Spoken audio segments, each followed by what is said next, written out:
अस्सलाम वालेकुम व्यूवर्स। आज हम बात करेंगे कॉन्स्टिपेशन के हवाले से, यानी कब्ज़ के हवाले से।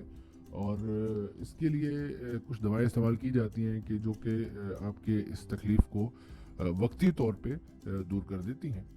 उसमें एक है जी कि डेकोलेक्स, उसके अलावा आती है जी सिकिलेक आती है, उसके अलावा इनो फ्रूट सॉल्ट आता है, डोफालेक आती है। उसके अलावा एक दवाई है लाइलेक के नाम से आती है। इसके कुछ साइड इफ़ेक्ट्स भी हैं।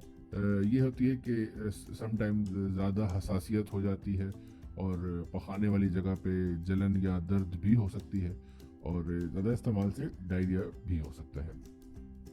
ये जो दवाएं हैं इनको कुछ ख़ास सूरतों में नहीं लेना चाहिए। अब वो ये है कि अगर आपको कोई ऐसी बीमारी है जिसमें आंतों में रुकावट है, ठीक है, या पेट में अचानक शदीद दर्द हो जाता है, या सोडा बाइकार्ब के साथ भी ये दवाएं आपने नहीं लेनी। और सबसे इम्पोर्टेंट चीज़ ये है कि कभी भी आपने खुद से कब्ज़ की दवाई नहीं लेनी कि यार आप समझे कि मुझे कब्ज़ हो गई है तो खुद से सजेस्ट नहीं करनी ये चीज़।